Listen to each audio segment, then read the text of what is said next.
noite. Está começando mais um Kefas Entrevista. A você que está nos acompanhando, nosso muito obrigada. Obrigada por mais uma vez abrir as portas do seu lar para nos receber. E se você ainda não segue a gente lá nas redes sociais, nós estamos no Instagram, no Facebook, no YouTube. Siga, comente, interaja conosco e não se esqueçam de compartilhar o nosso conteúdo. Dessa forma, você ajuda a TV Kefas a chegar cada vez mais longe. E você também pode fazer isso se tornando um colaborador do Instituto de Missionários Leigos. Você continua ajudando a nossa TV Kefas e outras diversas obras de evangelização. Hoje, no bate-papo do Kefas Entrevista, iremos falar sobre você, sua identidade, sobre os cuidados com os seus dados pessoais. E é como o próprio termo diz, é pessoal. Eles não devem ser passados para qualquer pessoa ou compartilhado em qualquer ocasião. E para conversarmos sobre esse assunto, está em nosso estúdio o advogado especialista em proteção de dados, Vitor Amorim. Vitor, muito obrigada pela presença, é um prazer ter você aqui com a gente. O prazer é todo meu. Explica um pouco para a gente, para começar, o que são esses golpes que envolvem o mau uso de dados? Bom, basicamente a gente está vivendo numa sociedade onde a gente compartilha muitas informações. Nós somos positivamente impactados por tudo isso, porque é muito cômodo fazer uma compra na internet, a gente se relacionar através das redes sociais, mas em contrapartida, os golpistas, eles também se modernizaram, né? E a partir das nossas informações pessoais, a partir dos nossos dados, daquilo que a gente compartilha muitas vezes até sem perceber ou sem se dar conta, eles, obtendo essas informações, eles conseguem articular fraudes das mais variadas, desde fraudes documentais até compras em nosso nome que nós não fizemos, e isso ocasiona uma série de transtornos, né? Mas basicamente a gente pode falar nessa fraude documental, envolvendo os nossos dados, envolvendo a nossa documentação, e com isso muitas vezes a gente só vai descobrir a partir do momento que ou eu tento fazer uma compra e descubro que meu nome está negativado, e eu nem sabia, eu vou procurar saber, começo a vasculhar e me deparo com uma série de restrições oriundas de compras que eu não fiz, e aí a gente vai investigando e acaba se dando conta que nós somos vítimas de alguma fraude. E o que todo mundo quer saber, como eles têm acesso a esses dados? Aí é um ponto curioso, que muitas vezes eles têm acesso a essas informações a partir de nós mesmos, porque nós não adotamos a devida cautela ao compartilhar as nossas informações, então a gente não se preocupa com a segurança do site ou da plataforma na qual a gente está compartilhando os nossos dados, a gente sai informando nosso CPF, nossa identidade, deixando cópias dos nossos documentos à disposição em N lugares, e muitas vezes sem a devida cautela, sem a devida segurança. E é muito comum também a utilização do que a gente chama em segurança da informação de phishing, né, que vem do termo aí de pescaria, de pescar, que é literalmente uma fisgada ali, onde o bandido, ele, através de uma mensagem eletrônica, por exemplo, através de um e-mail que parece muito um e-mail verdadeiro, ele nos induz a clicar ali em algum link e através daquele clique ele consegue invadir os nossos dispositivos, ou ele nos direciona a uma página que pode parecer uma página de alguma empresa séria, e ele começa a solicitar informações e a gente vai sendo envolvido em todo aquele fluxo, em todo aquele processo, e a gente vai compartilhando os nossos dados. Então, a gente precisa ter um pouquinho mais de cautela. E em posse desses dados pessoais, quais são aí os próximos passos desses golpistas?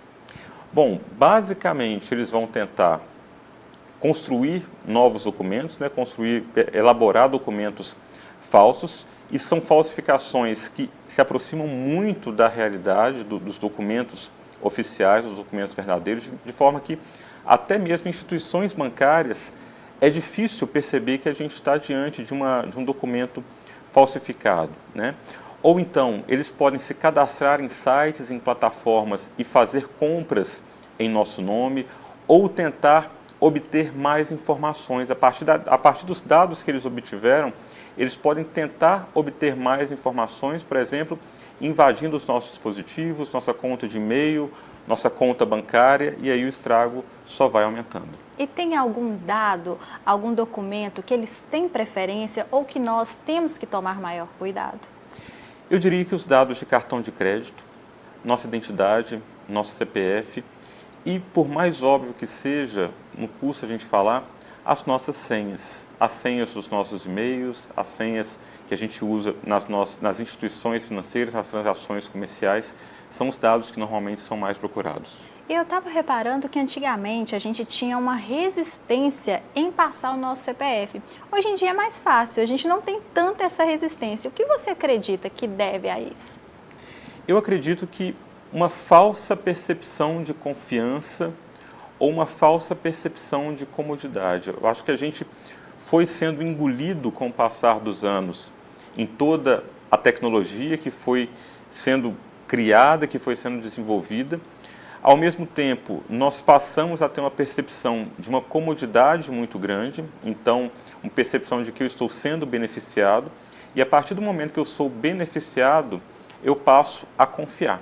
Eu confio que vão fazer um bom uso das minhas informações, ou ao mesmo tempo eu passo a ter uma percepção, uma falsa percepção de que nunca vai acontecer nada comigo, ou que o meu CPF, o meu e-mail, o meu número de telefone não é tão importante assim, que ninguém vai conseguir fazer nada.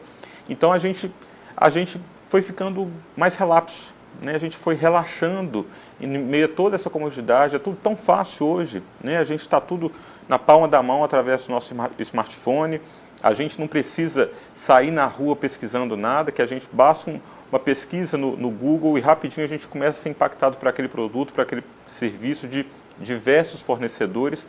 Então toda essa comodidade, eu acho que foi criando em nós também um comodismo, né? A comodidade gerou da nossa parte um comodismo e a gente foi relaxando. E a gente esquece que os nossos dados, as nossas informações dizem muito sobre nós. E se dizem muito sobre nós, isso diz respeito também à nossa privacidade, né? Porque a gente achava, né, antigamente a gente tinha aquela concepção de privacidade como sendo ser deixado só, né? Se eu estou sozinho, eu tenho privacidade.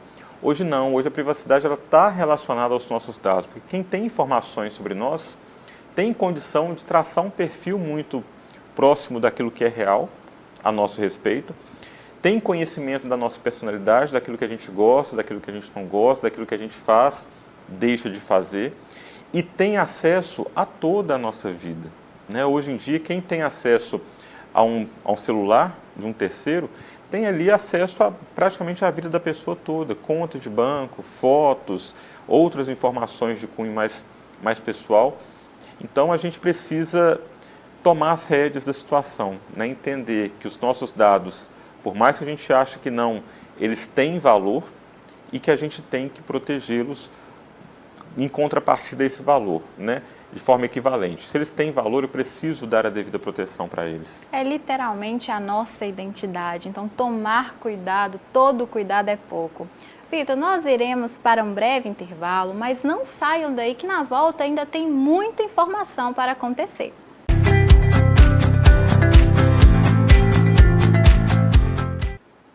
Estamos de volta com o nosso Quer Fazer Entrevista, hoje recebendo o advogado especialista em proteção de dados, Vitor Amorim. E nós estamos falando justamente sobre os cuidados com os nossos dados pessoais.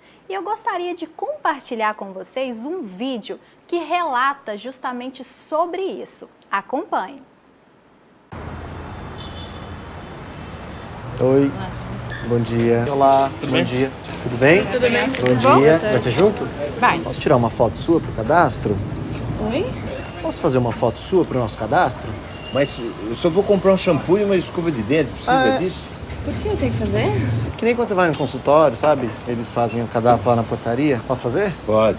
Tá. Posso fazer uma foto sua? Fotos? Pro cadastro? Isso. Posso tirar uma foto sua pro nosso cadastro? Pode. Olha aqui, por favor. Mas o cadastro ganha desconto? Posso fazer uma foto sua pro nosso cadastro? Agora, posso fazer uma de perfil também? Pra gente ter uma segunda informação do seu rosto. Pode ser? Posso coletar uma impressão digital sua para atualizar aqui também? Nossa, tudo isso? Para ver se você consegue um desconto ou alguma promoção. Ótimo. Pode ser o polegar também? De todos os dedos? Foi? Foi. Agora da outra mão também, o indicador e o polegar, tá? Mas pra que é isso? É que nem no banco, você não coletou lá a sua impressão digital, então não tem problema nenhum também você deixar aqui. O governo quer saber se a gente vai ficar doente. Para votar também tem que fazer, né, impressão digital. Eu vou ganhar um prêmio? Não, vai ganhar uma foto. Vai Posso tirar cadastrar? uma foto pro seu Ah, cadastro? O nome do seu melhor amigo. Hã? Meu melhor amigo. Ah, é pro nosso cadastro aqui. Marta? Marta? Você tem animal de estimação? Qual que é o nome dele? Falta só uma pergunta. Qual que é o nome da sua mãe? Tem como passar normal só? O que é normal? CPF, RG? Só meu CPF, se eu tenho algum convênio para ter um desconto, alguma coisa. Então CPF é normal, RG, data de nascimento. Entendi.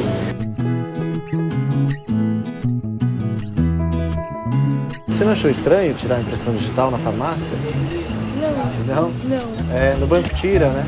É. Às vezes em algum escritório, alguma coisa assim. Normalmente eu não passo de jeito nenhum. Só quando eu faço o cadastro no lugar. Aí você confia. Você não achou estranho de perguntar isso? Eu achei. É pra eu comprar um desodorante, é bem estranho. Então, em outros lugares, tudo bem passar, né?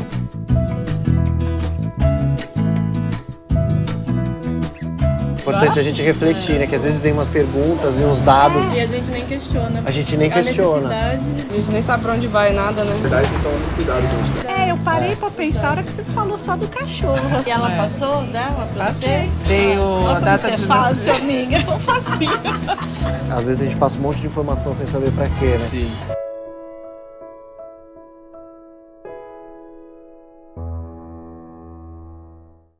A gente viu aí nesse vídeo como passamos os nossos dados de uma forma tão automática que a gente nem se questiona o porquê. Não é verdade, Vitor?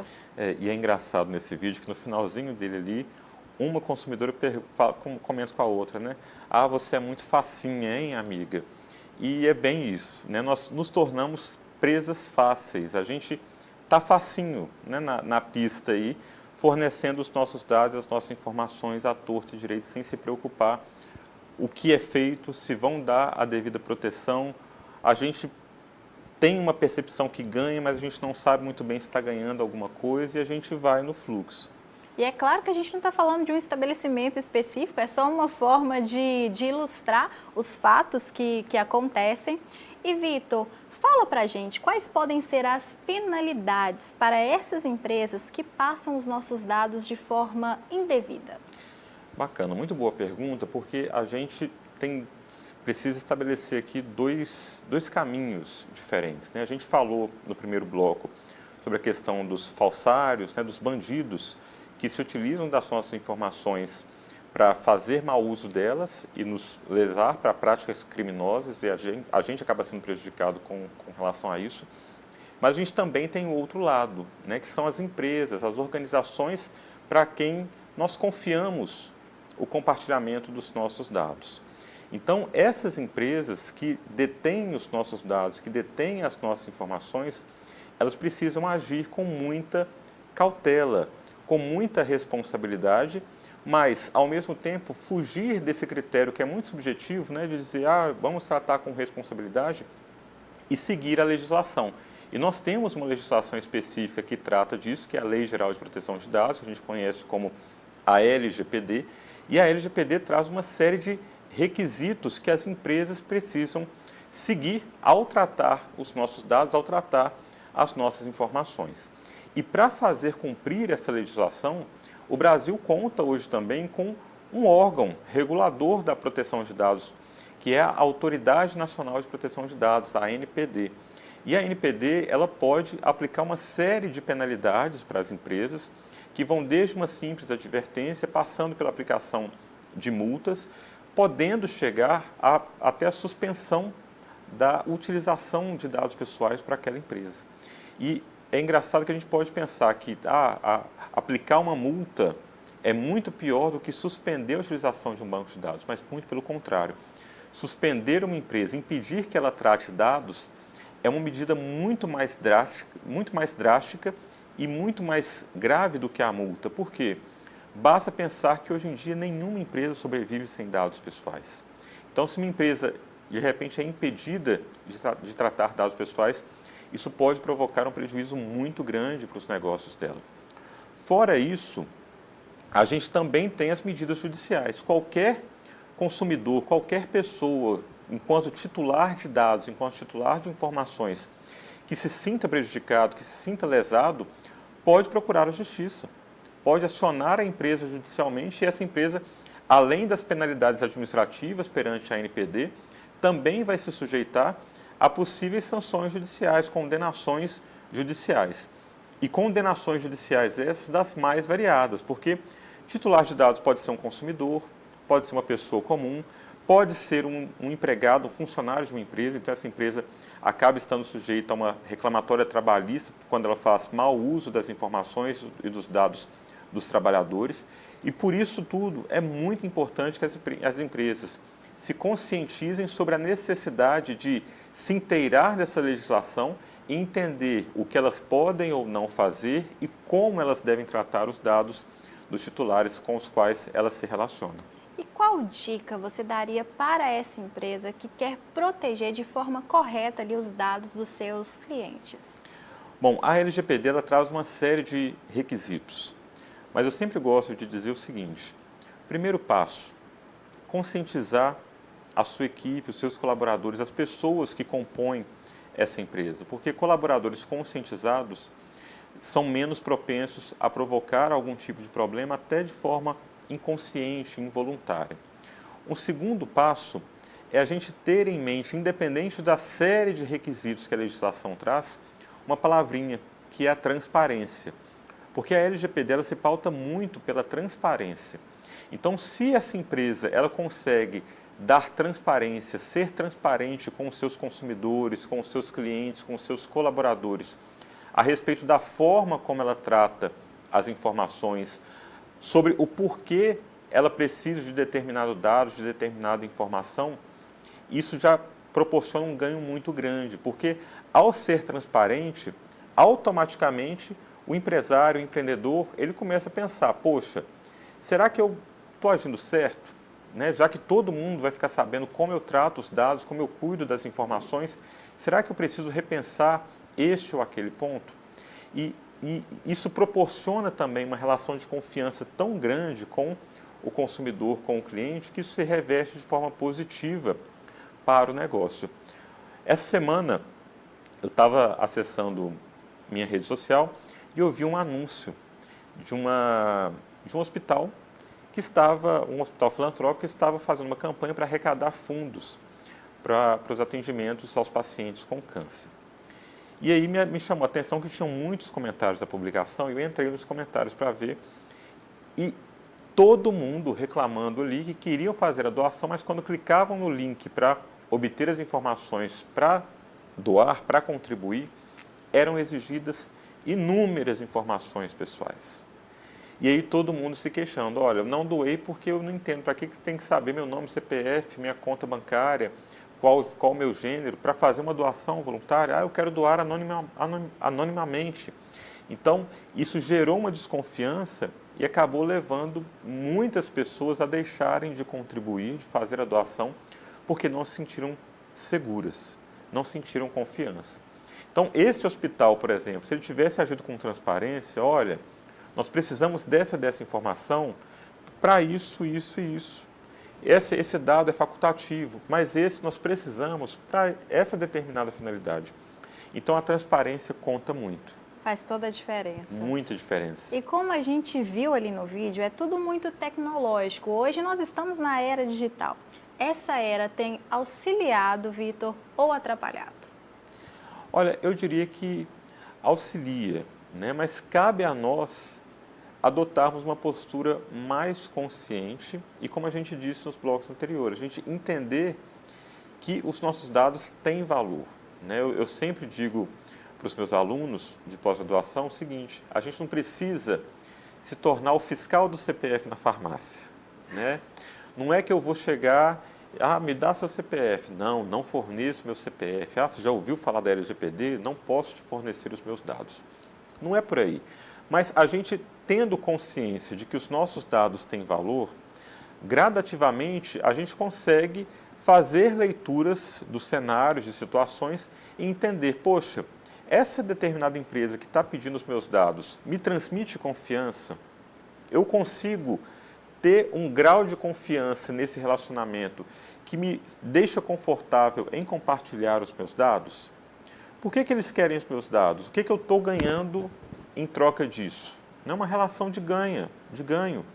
Então, eu estou fornecendo meus dados, mas se eles estão me pedindo minha informação é porque esses dados têm valor. Em contrapartida, o que eu estou ganhando ao fornecer?